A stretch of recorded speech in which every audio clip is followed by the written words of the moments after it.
Hi, அனைவருக்கும் வணக்கம். ஓம் சாய்ராம். ஜெய் ஜெய் சாய்ராம். குருவே சரணம். குரு கடாட்சம். மன அமைதி ஏன் கிடைக்கவில்லை பார்க்கலாங்களா? இப்போ பகவான் என்ன சொல்றாருன்னா, கடமையை செய், பலனை எதிர்பார்க்காதே சொல்றாரு இல்லைங்களா? நாம் என்ன பண்ணுவோம்? ஒவ்வொன்றும் பண்ணும்போது இது செஞ்சால் இது நடக்குமா, அது செஞ்சால் அது நடக்குமா அப்படின்னு பலனை எதிர்பார்த்து பார்த்து ஒவ்வொன்றும் செய்யும்போது என்ன ஆகுதுன்னா, மனசானது அலைப்பாய்ஞ்சிக்கிட்டே இருக்கு இல்லைங்களா? ஏன் மனசு அலைப்பாய்ந்து கொண்டே இருக்கின்றது மனமானது? இப்போ ப்ரெசன்டென்ஸில் வாழ் அப்படின்னு சொல்கிறாரு பகவான். அதையுமே நாம் கேட்டுக்கிறோமா அப்படின்னா அதுவும் இல்லையே. நாளைக்கு என்ன ஆகுமோ, நாளைக்கு என்ன ஆகுமோ அப்படியே தானே யோசிச்சுட்டே இருக்கோம் நாம். அப்போது பகவான் இப்போ நம்மளையெல்லாம் படைச்சது பகவான் தானே. எப்பப்போ என்னென்ன கொடுக்கணும், யாராருக்கு என்னென்ன பண்ணணும் பகவானுக்கு தெரியும் இல்லைங்களா? அப்போ எல்லாத்தையுமே ஒட்டுக்கா அந்த சமயம் நாமளே சுமந்துட்டு இருக்கும்போது என்ன ஆகுதுன்னா, மன அமைதி கிடைக்க மாட்டேங்குது இல்லைங்களா? இப்போ 4 ஊருக்கு போகணும் அப்படின்னு நாம் பிளான் பண்ணிகிட்ருக்கோன்னு வைங்களேன். இப்போ என்ன பண்ணணும்? முதல்ல எங்கே போகணுமோ அங்கே போகணும். எங்கே போய்கிட்டு இருக்குமோ அங்கே மட்டும் கவனம் வச்சு வண்டி ஓட்டிக்கிட்டே போகணும் இல்லைங்களா? அதை மட்டும் பண்ணாமல் 4 இடத்துக்கு போகணுமே அங்கே போகணுமே டென்ஷன் ஆகிக்கிட்டே இருந்தால் வண்டியை நம்மளால் ஓட்ட முடியுமா? சொல்லுங்க பார்க்கலாம். இப்போ என்ன பண்ணிகிட்டு இருக்கோமோ, எங்கே போய்கிட்டு இருக்கோமோ அங்கே மட்டும் கவனத்தை வச்சு போகும்போது மட்டும்தானே நம்மளால் வண்டியை ஓட்ட முடியும். அதுபோல் அன்னன்னைக்கு என்ன பகவான் நம்மளுக்கு கொடுக்குறாரோ அதை மட்டும் நாம் கவனித்து செஞ்சோன்னு வைங்களேன், இந்த ஸ்ட்ரெஸ் எல்லாம் இருக்காது இல்லைங்களா? நாம் என்ன பண்ணுவோம்? இன்றைக்கி மட்டும் என்ன நடக்குமோ அதை நினச்சி நாம் செய்வோமா? கிடையாதே. அதாவது பல சிந்தனைகள் ஏன் அந்த அளவுக்கு எண்ணங்கள் ஏன் ஓடிக்கிட்டே இருக்குது மனசில் அப்படின்னா, ஆசைகள் அதிகமாக எண்ணமானது அதிகமாக ஓடிக்கிட்டே இருக்கும். போதுமென்ற மனமே பொன் செய்யும் மருந்து அப்படின்னு சொல்கிறாங்க இல்லைங்களா? அப்போ நாம் என்ன பண்ணணும்? ஆசையை கம்மி பண்ணிக்கணும். எதையுமே பலன் எதிர்பார்க்காம நாம் செய்ய கற்றுக்கணும். சேவை மனப்பான்மையாக நாம் செஞ்சுக்கிட்டு இருக்கோமா அப்படின்னு பார்க்கணும். அதெல்லாம் பார்த்துட்டு இருக்கும்போது நாம் என்ன கொடுக்குறோமோ அதை நம்மளுக்கு திருப்பி இந்த பிரபஞ்சம் கொடுக்கும் இல்லைங்களா? அப்போ நாம் தூய மனதோடு ஒவ்வொன்றையும் எல்லாத்துக்குமே செய்யணும், உதவி பண்ணணும் அப்படின்னு அன்பு கருணை எல்லாம் காட்டிக்கிட்டு நாம் சேவை மனப்பான்மையாக ஒவ்வொன்றும் செஞ்சுக்கிட்டே இருந்தோன்னு வைங்களேன். அப்போ நம்மளுக்கு மனசுக்கு அப்போ தான் நம்மளுக்கு நிம்மதி கிடைக்கும். மன நிம்மதி அப்போ தான் கிடைக்கும். இப்போ நாம் மட்டுமே நல்லா வாழணும், நாம் மட்டுமே எல்லாம் அனுபவிக்கணும்னு நினச்சிட்டு வந்தோன்னு வைங்களேன், மனமானது நிம்மதி அடையுமான்னு அடையாது. இப்போ பகவான் என்ன சொல்கிறாருன்னா, ப்ரெசன்டென்ஸில் வாழ் அப்படின்னு அடிக்கடி சொல்லிக்கிட்டே இருக்காரு. நாம் என்ன பண்ணுவோம்? எல்லாத்தையுமே நினச்சி என்னமோ நாம் தான் ஒவ்வொன்றையுமே செயல்படுத்திட்டு இருக்கிறாப்புல. நம்மளை படைச்சது பகவான், செயல்படுத்திட்டு இருக்கிறது பகவான். ஒவ்வொன்றுமே அவன் இல்லாமல் இங்கே எதுவுமே அசையாது இல்லைங்களா? அப்படி இருக்கும்போது எல்லா சமயமும் நாமளே சுமந்துட்டு அதை யோசனை பண்ணிக்கிட்டே இருக்கிறதுக்கு என்ன ஆகுதுன்னா, அந்த மனமானது இஷ்டத்துக்கு ஓடிக்கிட்டே இருக்கு இல்லைங்களா? அப்போ ஆசைகள் அதிகமாக மனமானது இஷ்டத்துக்கு ஓடிக்கிட்டே இருக்கு இல்லைங்களா? அப்போ என்ன பண்ணணும்? ஆசையை கம்மி பண்ணிக்கணும். இன்றைக்கி நம்மளுக்கு படி அளக்கிற பகவான் நாளைக்கும் படி அளப்பார் அப்படின்னு பகவானை நம்பணும். நம்ம கையில் எதுவுமே இல்லை, அவன் செயலில் தான் நடக்குது அப்படின்னு நாம் நம்பும்போது எது நடந்தாலும் நம்ம ஸ்ட்ரெஸ் ஆகாமல் கம்மன்னு வேடிக்கை பார்ப்போம் இல்லைங்களா? எல்லாத்தையுமே நாம தான்ப்பா பண்ணுறோம், நம்மளால தான்ப்பா எல்லாமே நடக்குது அப்படின்னு சொல்லும்போது என்ன ஆகுதுன்னா பல மடங்கு ஸ்ட்ரெஸ் ஆகுது. எல்லா சுமையும் நாமளே சுமந்துட்டு இருந்தோம்னு வைங்களேன், என்ன ஆகும்? மன அழுத்தம் ஜாஸ்தி ஆகும் இல்லைங்களா? அப்போ மனமானது அமைதி அடையலைன்னா எப்படி அமைதி அடையும்? நாம் பண்ணுற முயற்சி நாம் பண்ணிக்கிட்டு இருக்கணும். ஏதோ ஒரு சொல்லாந்தர் சொல்லுவாங்க இல்லைங்களா, என்னதான் கீழே விழுந்து உருண்டு பிறந்தாலும் ஒட்டுறதான் ஒட்டும் அப்படின்னு சொல்லுவாங்க இல்லைங்களா?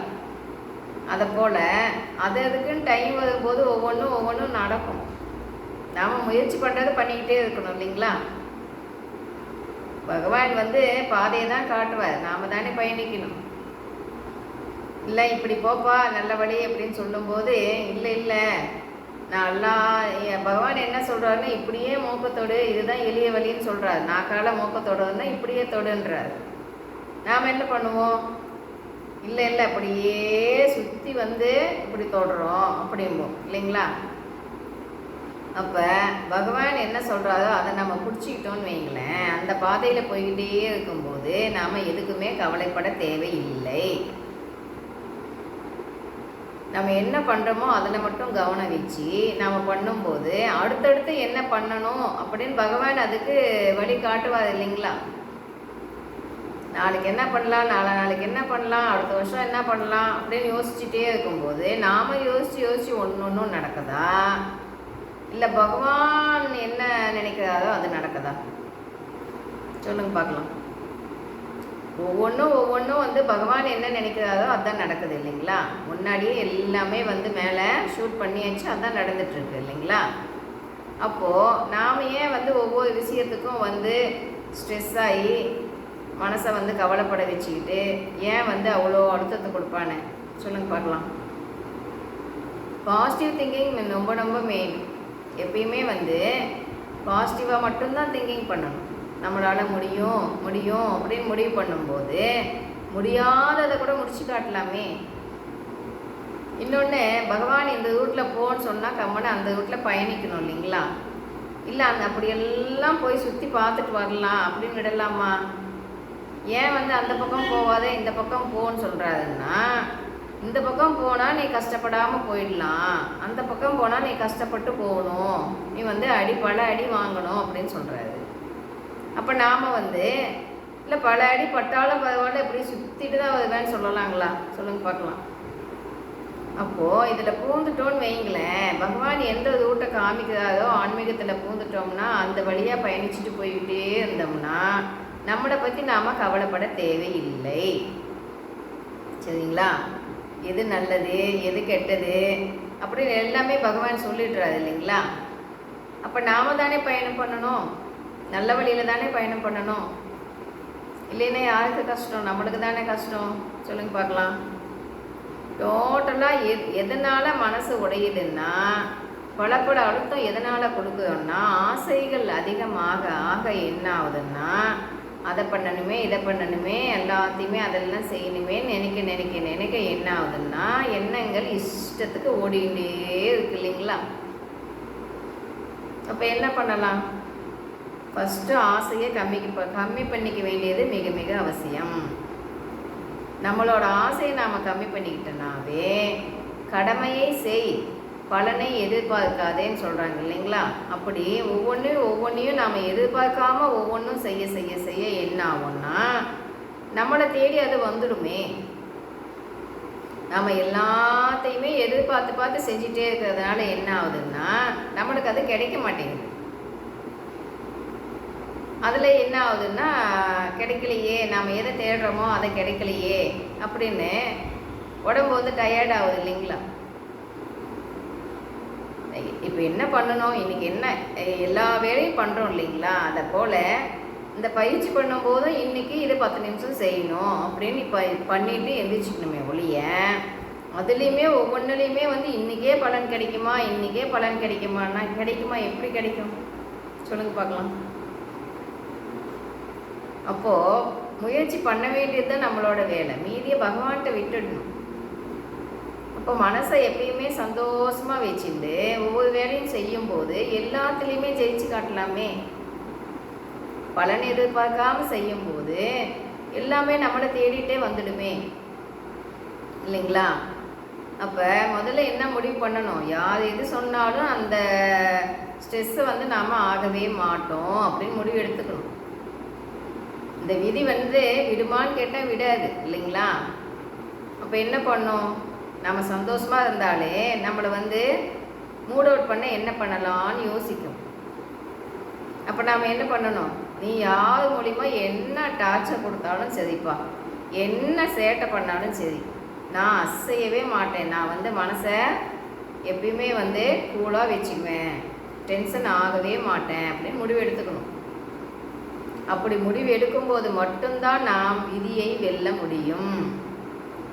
விதி பார்க்கும், எவ்வளோ வாட்டி பார்ப்போம் இவங்கள சாய்க்கலான்னு சாட்சி பார்ப்போம். நம்ம எதுக்குமே அசையலை, அப்படியே ஸ்டடியாக நின்றுட்டு இருக்கோன்னு வைங்களேன், இவங்கக்கிட்ட வேலையே ஆகலப்பா அப்படின்னு சொல்லி அது கம்மனை திருப்பி போயிடும் இல்லைங்களா?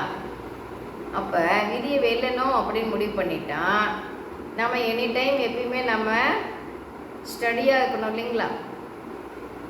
யார் எது சொன்னாலும் அதுக்கு வந்து நம்ம மனசுக்கு நம்ம அழுத்தத்தை கொடுக்காம நாம் இருக்கும்போது மட்டுமே நாம் வாழ்க்கையில் ஜெயிக்க முடியும்.